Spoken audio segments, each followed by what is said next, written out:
El Kanato ávaro fue un importante estado de la Alta Edad Media que surgió como resultado de la migración de pueblos orientales. Para los europeos, su pasado estaba envuelto en el misterio. Tras emerger de las profundidades del continente asiático, los ávaros redibujaron el mapa político de Europa y obligaron a las principales monarquías europeas de la época a tomarles en cuenta. Junto con Bizancio, los francos y, más tarde, los búlgaros, darían forma a la agenda política de Europa Oriental durante 250 años. Hoy exploraremos los orígenes del Kanato ávaro y los hitos clave de su historia. El origen de los ávaros sigue siendo un tema de debate. Una de las primeras teorías fue propuesta ya en el siglo XVIII. Según esto, los ávaros formaban parte de la población del Kanato Rourán, que huyó hacia el oeste para escapar de la amenaza militar que representaban los turcos. Hoy en día, la identificación de los ávaros, ya sea con los Rourán o con alguna de las tribus que habitaban el Kanato Rourán, puede considerarse la teoría predominante.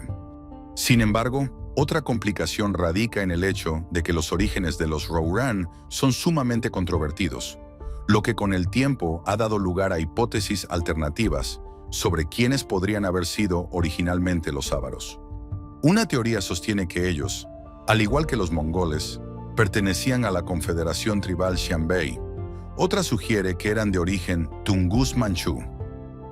También existe una teoría según la cual las tribus que aparecieron en Europa bajo el nombre de los ávaros en realidad no eran ávaros, sino barjonitas, una confederación de las tribus Bar y Gionitas.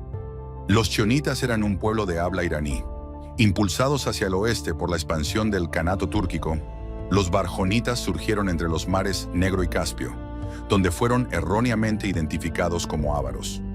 Dado que los ávaros tenían fama de ser guerreros formidables, los baronitas, al verse en una situación precaria, optaron por aprovechar este malentendido en su beneficio y con el tiempo empezaron a llamarse a sí mismos ávaros. En cualquier caso, incluso antes de adquirir nuevas tierras entre los Alpes y los Cárpatos, los ávaros absorbieron a miembros de muchos otros pueblos en su travesía hacia Europa, incluidos grupos eslavos y germánicos.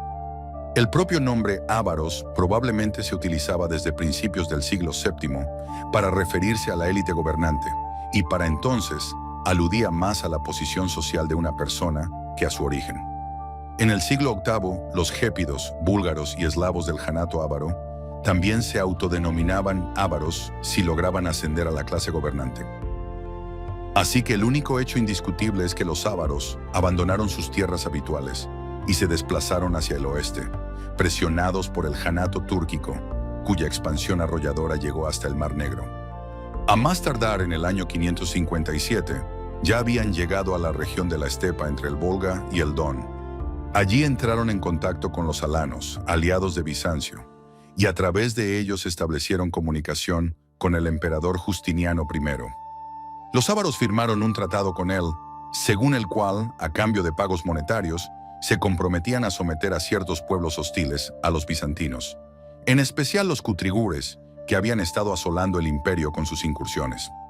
Así fue como se convirtieron en federados bizantinos, aunque actuaban con una independencia considerable.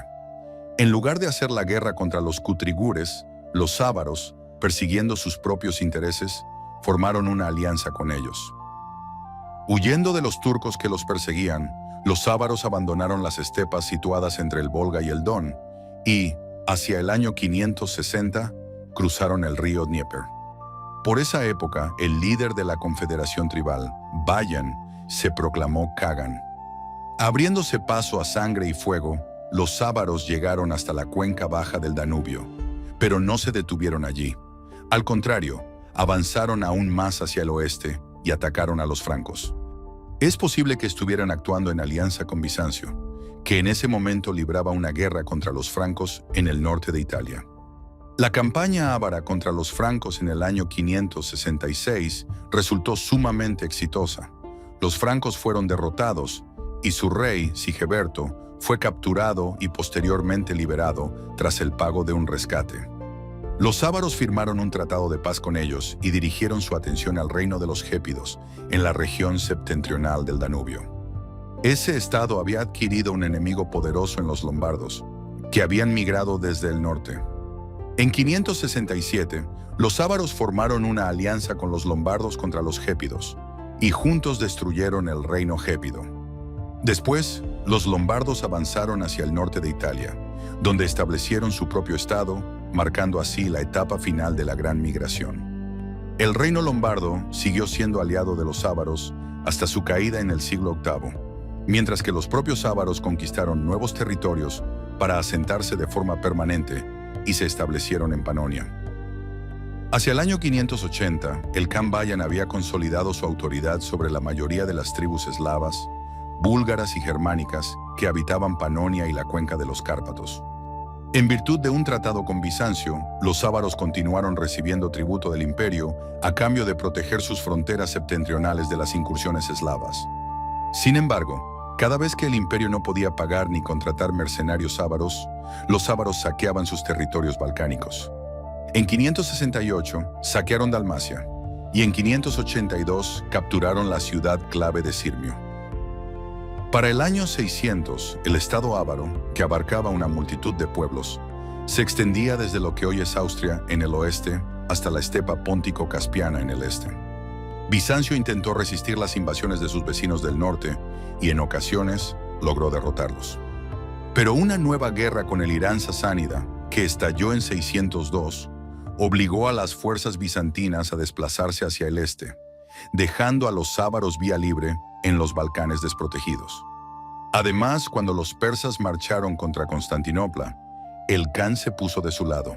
Sitió la capital bizantina con la esperanza de aliarse con los sasánidas, que se acercaban a la ciudad desde el lado asiático del Bósforo. Sin embargo, las eficaces operaciones de la flota bizantina impidieron que los persas cruzaran, lo que llevó a los ávaros a intentar asaltar Constantinopla por su cuenta. Las fuentes bizantinas estimaban su fuerza en 80.000 hombres, probablemente una exageración, pero indicativa de cuán grave parecía la amenaza desde el interior de la capital. El asalto duró varios días, con la participación de máquinas de asedio y ataques desde el mar, pero las legendarias fortificaciones de la capital bizantina resultaron demasiado formidables para los ávaros. Se vieron obligados a retirarse, y el día de su retirada fue celebrado en Constantinopla durante siglos. Tras esta derrota, la influencia política y militar de los ávaros en los Balcanes disminuyó. Durante las décadas siguientes, cada vez más gobernantes eslavos escaparon al control directo del Janato. Estalló una gran rebelión en Moravia bajo el liderazgo de Samo, el primer príncipe eslavo conocido por su nombre, aunque él mismo era de origen franco. El estado independiente que fundó perduró durante 35 años.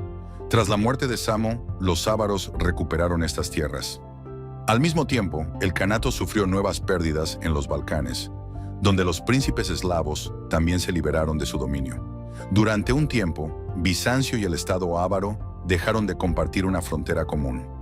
Esto agravó la situación económica en el Kanato, ya que el flujo de bienes y dinero procedente de Bizancio se secó. Por otro lado, también redujo el potencial de conflicto entre ambas potencias. En la segunda mitad del siglo VII, las relaciones diplomáticas entre ambos estados comenzaron a mejorar de nuevo, debido en gran medida al surgimiento del reino búlgaro en la región del Bajo Danubio. Para Bizancio, ya enredada en tensas relaciones con los búlgaros, no resultaba ventajoso mantenerse en desacuerdo con otro vecino del norte. Se sabe que hacia el año 678, una delegación ávara llegó a Constantinopla para felicitar al emperador por su victoria sobre los árabes. Y sin embargo, el apogeo del poder del estado ávaro ya había quedado atrás. Esto se evidencia en el hecho de que, en el siglo VIII, las referencias al caganato en las crónicas de sus vecinos europeos disminuyeron de manera significativa. Su esfera de influencia se redujo, la gran mayoría de la población se estableció, y los asentamientos se hicieron más grandes y poblados. En las armas, la cerámica y las joyas de la época, halladas en lo que hoy es Hungría, Rumanía y Eslovaquia, aún pueden apreciarse motivos característicos de la cultura nómada, aunque también se percibe una influencia notable del arte bizantino. Evidentemente, se estaba gestando una simbiosis cultural, ya que las diferencias entre los pueblos que habitaban el Janato ávaro empezaron a desvanecerse poco a poco. Las tensiones persistieron en Occidente. En la primera mitad del siglo VIII, los ávaros intentaron someter al estado eslavo de Carantania, en los Alpes orientales. Su gobernante se vio obligado a solicitar ayuda al duque de Baviera y a reconocerse como su vasallo. En la segunda mitad del siglo VIII, el gobernante bávaro Tassilo III, el mismo vasallo del rey franco, buscó una alianza con los ávaros con la esperanza de liberarse de esa dependencia. Carlomagno puso fin de inmediato a estos intentos, anexó Baviera a su reino y desterró a Tassilo a un monasterio. Para entonces, ya había derrotado a los lombardos y se había apoderado del norte de Italia, privando a los ávaros de su aliado más fuerte. En la frontera occidental, ahora se encontraban solos frente a un enemigo poderoso. Quizás la enemistad de larga data influyó. Los ávaros no tenían ninguna intención de llegar a un acuerdo con los francos, así que el enfrentamiento no tardó en producirse. En 788, comenzó una guerra prolongada con el reino franco, que finalmente condujo al colapso del Janato. Los ávaros intentaron primero invadir el ducado lombardo de Friuli, pero sufrieron una derrota. Una invasión de represalia en Baviera también terminó en fracaso. En 790, enviados ávaros llegaron a Worms para negociar las fronteras, pero fue en vano. Ellos buscaban preservar el statu quo, mientras que los francos exigían concesiones territoriales. La guerra estalló de nuevo con aún mayor intensidad.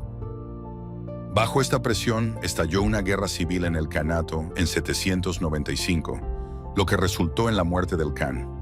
El nuevo gobernante envió emisarios a Carlomagno, declarando su disposición a someterse y convertirse al cristianismo. Los francos aprovecharon el estado debilitado de los ávaros para lanzar otro ataque. La ofensiva, encabezada por el duque Eric de Friuli y el rey Pipino de Italia, fue sumamente exitosa. Los francos se apoderaron de los tesoros de los ávaros, acumulados a lo largo de toda la existencia del Janato. El botín fue transportado a Aquisgrán y distribuido en parte entre el círculo íntimo del rey, pero la mayor parte Carlomagno la entregó al Papa León III.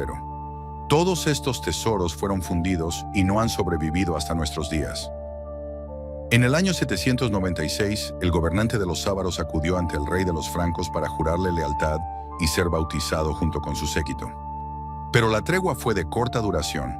Las batallas con los francos marcaron el declive aún mayor del Janato. Las rebeliones en los territorios subyugados continuaron hasta 803, tras lo cual a los ávaros, a petición de su gobernante, se les concedió un principado vasallo dentro de la recién establecida marca ávara. Oficialmente fue abolido en 828, lo que marcó el fin del estado ávaro. La población ávara que quedaba fue finalmente convertida al cristianismo por la fuerza. Los ávaros en la parte oriental del estado, habiendo evitado la influencia franca, fueron atacados a comienzos del siglo IX por el Khan búlgaro Krum, quien buscaba aprovechar la debilidad del Janato. Para el año 805, las últimas tierras de los ávaros habían sido conquistadas por el Imperio búlgaro. Según la enciclopedia bizantina Suda, de los siglos X a XI, cuando Krum preguntó a los prisioneros ávaros por qué su otrora poderoso imperio había caído, ellos respondieron: pleitos, sobornos, engaños y embriaguez excesiva.